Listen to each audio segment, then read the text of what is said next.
Hola, saludos a todos y a todas que a partir de este momento nos acompañan y comparten pensamiento crítico a través de Utopía Comunicaciones. Esperamos sus suscripciones a nuestro canal.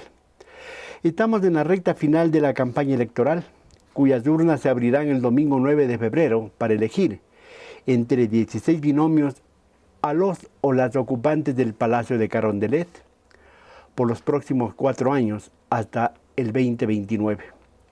También se escogerán 151 asambleístas y 55 parlamentarios andinos. En el encuentro de hoy vamos a conversar con un dirigente sindical. El dirigente sindical al que me refiero y saludo es don Edwin Bedoya, presidente de la CEDOCUT. A él vamos a consultarle y vamos a compartir cuáles son, en primer lugar, la realidad del país de este momento y cuáles son las expectativas y las proyecciones para el presente y futuro de los 18 millones de ecuatorianos. Saludo nuevamente, cordialmente, a mi amigo y invitado de esta mañana, el señor Edwin Bedoya, presidente nacional de la CEDOCUT.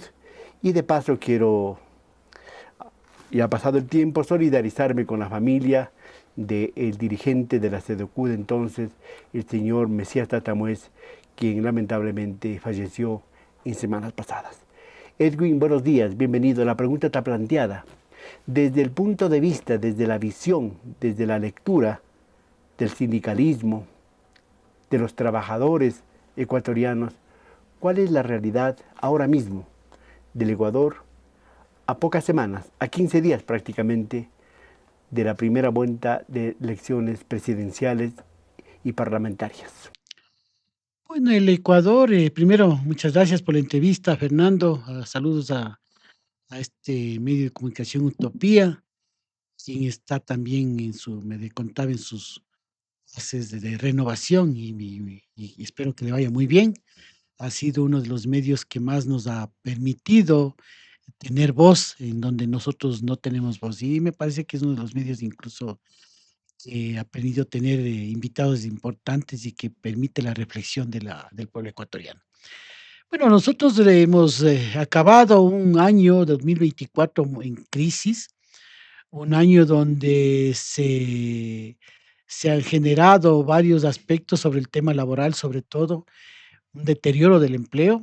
Apenas 2 de cada 10 ecuatorianos tienen empleo pleno, un crecimiento de la delincuencia, del narcotráfico, y un apalancamiento más de la crisis en el tema de salud, de educación. Y sobre todo, vemos en los gobiernos locales un deterioro incluso del trabajo que se da incluso en los municipios, donde se ve, ya específicamente cómo los trabajadores que están en el área municipal han sido los que más se han golpeado. El último trimestre y los últimos meses del año teníamos trabajadores municipales que no cobraban sueldos y que estaban atrasados. Es decir, hay que preguntarse cómo pasaron las navidades esos trabajadores. Y eso habla mucho de cómo se encontró el país, cómo se situó el país, y en una vorágine también del atraco de los recursos del Estado, cuando vemos que un gobierno, en vez de solventar este tema del peligro del empleo, del crecimiento de la delincuencia, se dedicó más al negociado de una crisis de eléctrica, a la privatización de los campos petroleros más importantes que generan recursos para el Estado, y en general, a mí me parece que el año culmina con un deterioro de las condiciones de vida de todos los ecuatorianos. Edwin, en ese marco, con ese contexto, estamos viviendo ya los últimos días de la campaña electoral, donde, como dije, 16 binomios buscan llegar a Carondelet.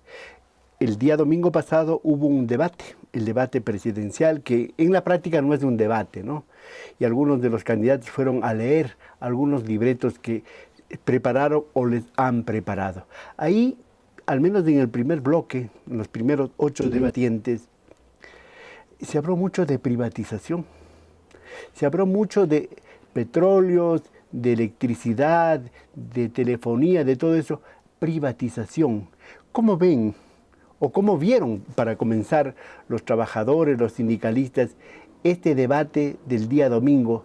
¿Cuál es su lectura, sus reflexiones respecto a las propuestas, más que propuestas, a esos relatos de los candidatos en materia laboral, en materia económica, en materia social?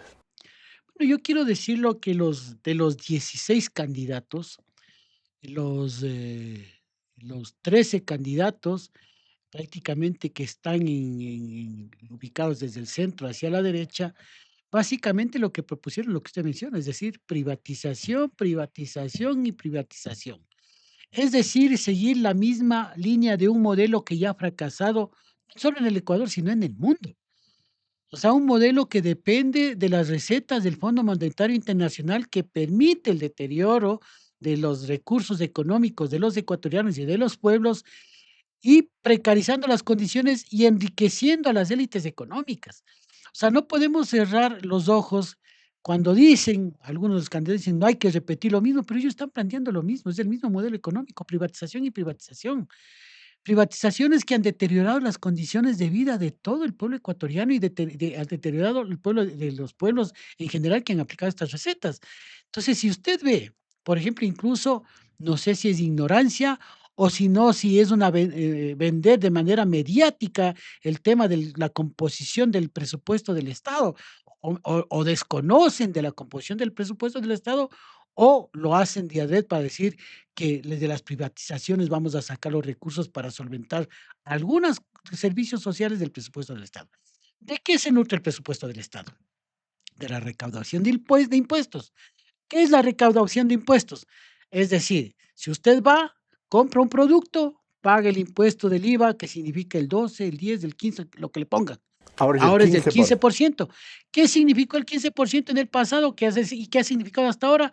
Un deterioro del poder adquisitivo, es decir, lo que antes podía recaudar con el 10% o con el 12%, hoy recauda menos porque se elevó el 15% y no se elevaron salarios en la misma proporción, sino que se perdió el poder adquisitivo. Y la Entonces, gente perdió la capacidad de perdió el consumo. consumo, es decir, se estancó el consumo.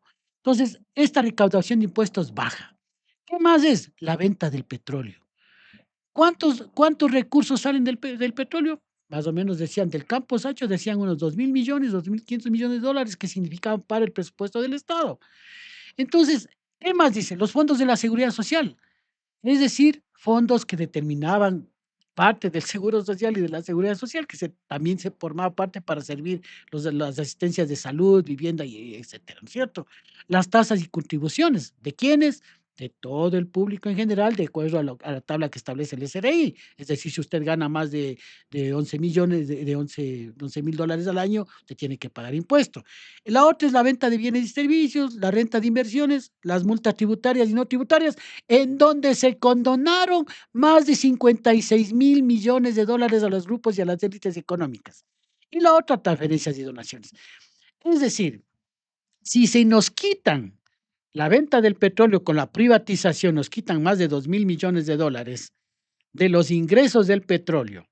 Si se deteriora el consumo y no ingresa más renta por el tema del IVA, entonces yo digo, ¿cómo van a financiar lo que significa lo que es salud, vivienda, infraestructura, educación Y y lo que es seguridad. seguridad? Y lo que es también el presupuesto para los GATS. Para los GATS tienen que Las recibir presupuesto transferencias. del Estado, las transferencias que se hacen, ¿no es cierto? Entonces, yo digo, yo veía y les escuchaba a toditos, privatización, hay que privatizar, el Estado haya sido ineficiente, pero si el Estado en los últimos años lo han gobernado los empresarios y los banqueros, por Dios, y lo que han servido el Estado es para apalancar los negocios tanto de banqueros de la banca como de la banca privada, como de los empresarios en este momento del Grupo Novoa. Edwin, pero a propósito que usted habla de Novoa, el presidente Daniel Novoa, él dice que es un nuevo país y que él está combatiendo al viejo país. ¿En verdad estamos en un nuevo país? Yo no sé en qué país vive el señor presidente. Como él viaja mucho a Estados Unidos, me parece que él confunde su estado de situación ahí capaz que piensa que está en los Estados Unidos y no se sitúa bien que está aquí en el Ecuador. Como él tiene su mansión, como él no tiene los problemas que tenemos los ecuatorianos de a pie, entonces, claro, él vive una burbuja, digamos, que está prevaleciendo en su pensar y por eso dice que es el nuevo país. Pero el nuevo país, claro, para los más ricos, para la banca, para ellos, pero el viejo país es el de los pobres que seguimos viviendo esperanzados en que un gobernante venga y de alguna manera distribuya equitativamente la riqueza, y la riqueza que es producto del recurso de los ecuatorianos. Entonces, fíjese usted, también se escuchaba como que fueran dueños del seguro social. Oiga, decían, vamos a mejorar el seguro social. Y ahí se ve cómo confunden qué es seguridad social y qué es el seguro social. Entonces, ¿qué decimos nosotros? Entonces van a seguir cogiendo, utilizando como caja chica al seguro social para tapar los huecos de la incapacidad de gobernar de los gobiernos, de los gobiernos de turno. Entonces, fíjese usted, ese discurso. Quieren apropiarse de los fondos del seguro social, privatizarle al seguro social, coger lo mejor que tiene el seguro social y siendo los afiliados los dueños de ese dinero, de esos recursos. Pero no hablan de la seguridad social, se equivocan incluso en los conceptos. Entonces, yo por eso digo, los 13 candidatos que hablaron de esos temas, de privatizar, de las alianzas públicos privadas, que ya no es un cosa nueva, esos son cosas que ya se propusieron y que no han dado ningún resultado. ¿Y cuáles son los tres candidatos que no hablaron de eso? Bueno, los 3 candidatos que no hablaron de eso fueron los candidatos de la izquierda. Ahí estuvo el candidato de Pachacuti, estuvo el candidato de la Unidad Popular y el candidato del Partido Socialista. Entonces, ¿por qué? Porque hay una línea de la izquierda donde se dice que se rechaza el modelo económico neoliberal y se plantea un nuevo modelo económico que permita mejorar las condiciones de vida. Entonces, esos son los planteamientos distintos y permite tener una capacidad del Estado que permita regular el tema del manejo económico y político y social del país. Edwin, lamentablemente esos tres candidatos no están liderando las intenciones de voto. Es decir, hipotéticamente no estarán en la segunda vuelta e hipotéticamente no llegarán a Carondelet. Frente a eso, los trabajadores, los sectores sociales, ¿qué tipo de respuesta tienen? ¿Qué tipo de propuestas plantean para enfrentar esta crisis que vive el país y para decir a los candidatos y a quien llegue a Carondelet que enrumbe el país por un camino cierto y no los lleve a un despeñadero? Bueno, a mí me parece que es necesario una autocrítica a los partidos de izquierda. No se logró la anhelada unidad de la izquierda y eso hay que decirlo. O sea, no podemos dejar de ignorar a los trabajadores, que los partidos de izquierda no dieron lo que nosotros como trabajadores y el pueblo estaba pidiendo, una unidad férrea de la izquierda para poder proponer un solo candidato y un solo modelo económico y del país, que a la final, como digo, son las mismas tesis. Entonces, a mí me parece que hay que entrar después de estas elecciones a una reflexión crítica, sana y que nos permita seguir. El otro tema sí es complicado, porque nos ponen nuevamente entre los que ya gobernaron en el pasado y los que están gobernando actualmente y que no ha servido y que no ha per y que ha permitido el deterioro de violación de derechos, persecución de dirigentes, desaparición de personas, la inseguridad, la delincuencia, el narcotráfico. Es decir, tenemos más de lo mismo. No es que esto se ha acabado. Entonces, ¿qué nos toca a nosotros?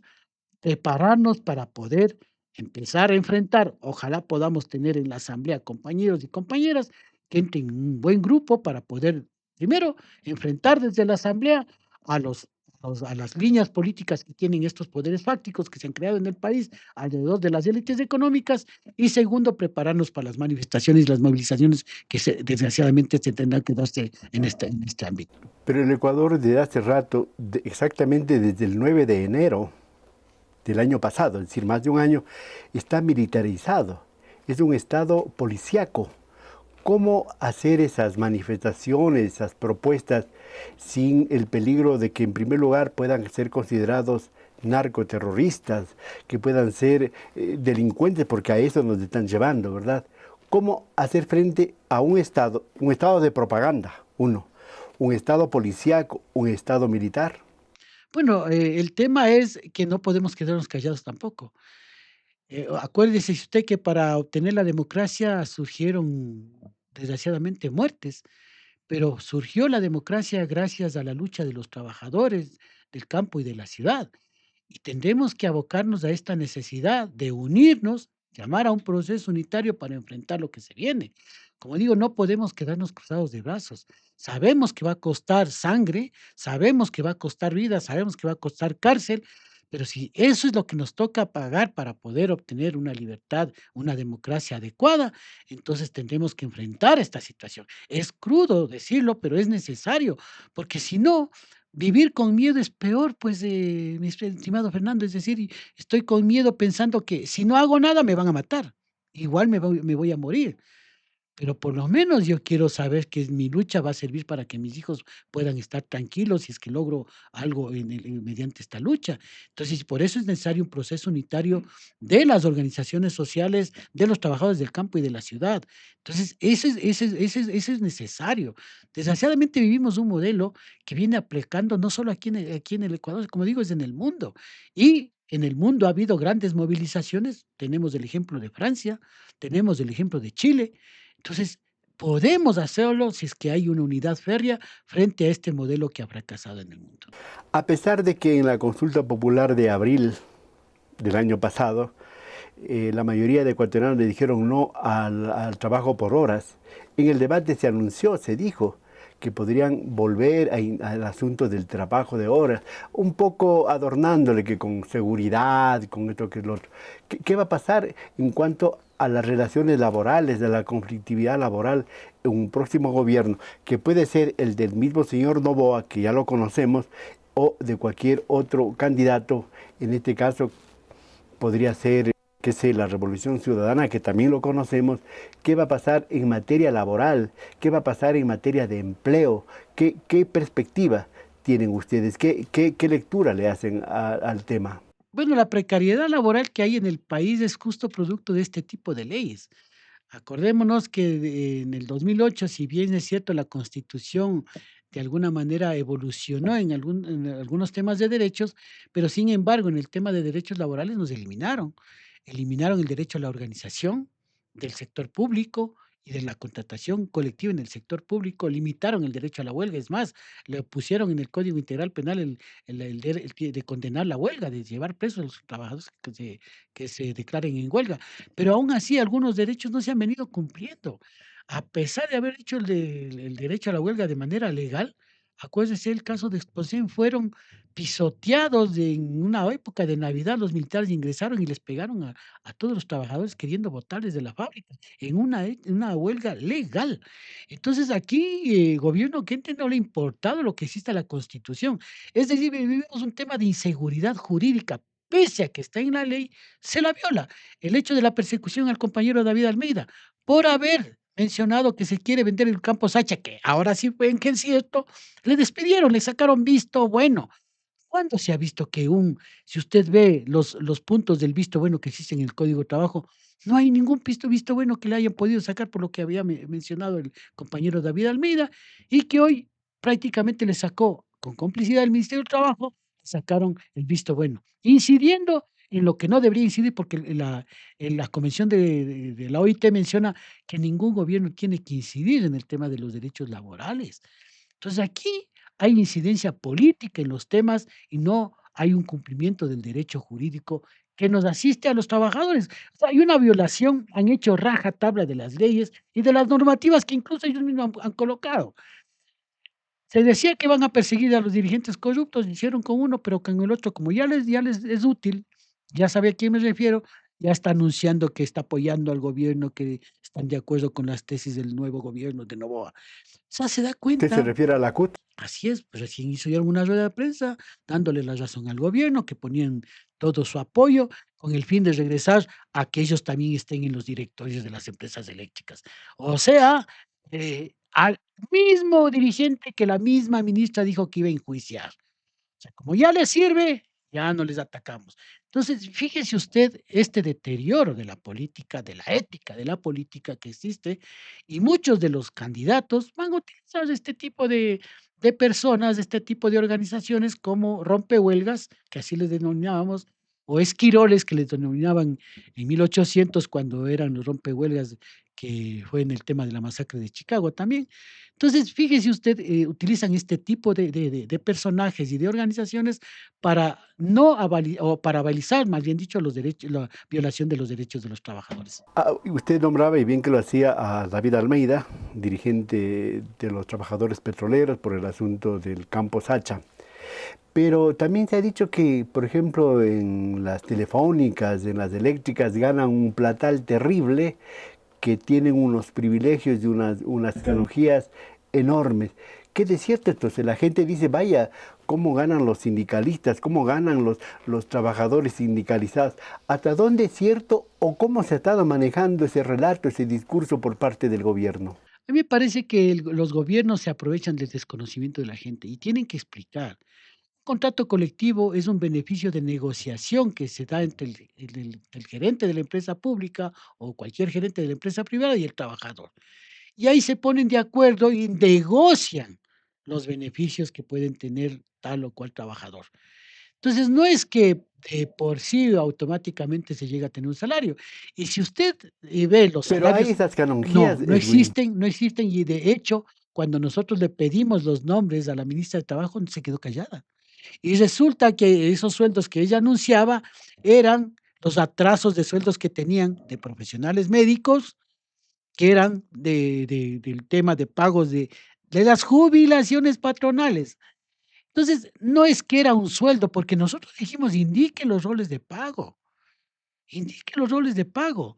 Entonces, pero si no le indican y solo esto se lanza como un meme, acostumbrados a lanzar así al aire, y si no indican esas pruebas, fíjese usted cómo se deteriora la imagen de los compañeros sindicalistas, de los que tenemos acceso a un derecho universal, que es de la contratación colectiva y el derecho a la organización.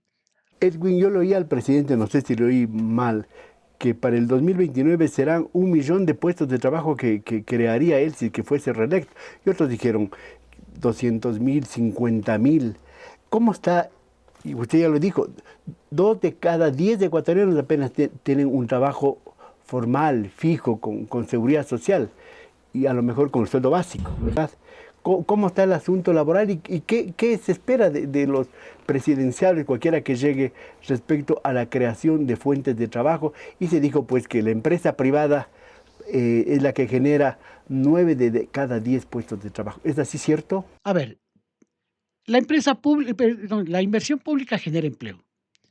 Por efecto cascada en la cadena, usted tiene inversores, o Privado. empresas que se van creando alrededor de cualquier tipo de negocio. Pero si usted ve el año pasado cuántas empresas se perdieron, y empresas importantes, que les dejó ir el gobierno, vemos General Motors en septiembre cerró la planta de General Motors, una planta donde yo trabajé 26 años en esa empresa, y se le dejó ir. Acaban de despedir más de 60 trabajadores de Productos Paraíso, los que hacen los colchones, Paraíso y las fundas para el banano. Se acaba de despedir a los trabajadores de LAN, de una empresa aérea de servicios aeroportuarios. Se están despidiendo más de 100 trabajadores de empresas palmicultoras. Entonces, fíjese usted, el deterioro del mismo del trabajo en tema del Furukawa, se desapareció esa empresa, claro, como por el producto de la violación y casi esclavitud moderna que se hablaba. Ese es el proyecto del gobierno que ha tenido.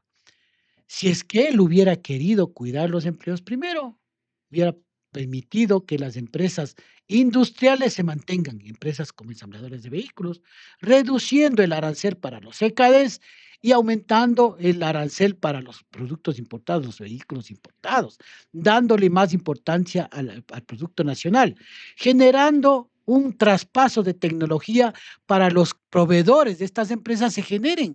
Es decir, no hay ninguna política de traspaso de tecnología para las empresas pequeñas.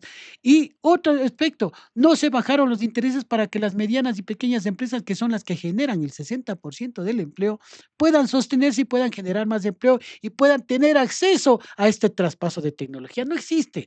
Entonces, fíjese usted, en otros países mucho más pequeños que los de nosotros, donde existe libertad sindical, el 91% países de Finlandia, por ejemplo, existe una mejor calidad de vida y tienen estos programas que le digo. Solo con esto. me invitaron a mí a una universidad privada a dar una charla. Y ahí se conectó un estudiante de Finlandia, en donde corroboraba lo que yo le decía, que el movimiento sindical allá es del más del 90% y que eso les ha permitido tener una capacidad, una calidad de vida mejor. ¿Por qué? Porque existe un nivel igualitario de poderes en la discusión, en el debate. Entonces, fíjese usted, qué tan importante, por eso es que nosotros, la CEDOCUT, hemos dicho en este año va a ser el año de que se pelee por más sindicatos, por más democracia. Para terminar brevemente, Edwin, con ese marco que usted traza, dibuja de la realidad vista desde el sindicalismo, la situación de empleo, la situación de seguridad, ¿qué va a pasar cualquiera que sea el presidente de la República que se elija, ya sea el domingo 9 o en abril, en segunda vuelta, y que se posesione el 24 de mayo? Así brevemente, Edwin, ¿cuál es la expectativa que ustedes tienen? Bueno, nosotros tenemos una expectativa de lo que ya se viene hablando y muy peligroso, que exista un fraude electoral. No sé si para el uno o para el otro, pero va a existir un fraude electoral, según lo que se está viendo. Y ese es un problema de la desconfianza de las instituciones, de todas las instituciones del Estado. Fíjense cómo se deterioraron, infiltrados por el narcotráfico, por la corrupción. Entonces, y el CNE no está libre de eso. Tenemos una presidenta cuyo hermano está trabajando en un consulado para este gobierno, es decir, existe conflicto de intereses. En otro país desarrollado, este personaje diera paso a un costado, cuando hay ética en la política. Cuando hay conflicto de intereses, la señora presidenta del Tribunal Electoral debería dar paso a un costado. Entonces, si es que tienen este tipo de conflictos, pero aquí no pasa nada. Aquí manda el que más tiene plata. Y eso es lo que hay que acabar. Edwin, en pocas palabras, ¿cómo califica usted a la ministra Núñez, Ivonne Núñez, ministra del Trabajo? Me da pena decirlo, yo conozco la calidad de profesional que puede ser, pero ha decaído en un deterioro de su imagen y en un deterioro de las acciones del Ministerio del Trabajo. Yo la calificaría realmente como una persona que fue un utilitaria del modelo y que permitió las violaciones de los derechos de los trabajadores. La ministra del Trabajo pierde el año, según la calificación de nuestro invitado, el señor Edwin Bedoya, presidente nacional de la CEDOCUT. Señor Bedoya, gracias por haber estado aquí. Señoras y señores, gracias a ustedes por su sintonía y por participar en Pensamiento Crítico de Utopía Comunicaciones. Seguiremos hablando de estos y de todos los temas que nos interesa y nos preocupa porque estamos realmente interesados y preocupados por el presente y el futuro de los ecuatorianos, de la niñez, de la juventud y de la humanidad entera. Gracias, Edwin. Muchas gracias. Hasta la próxima.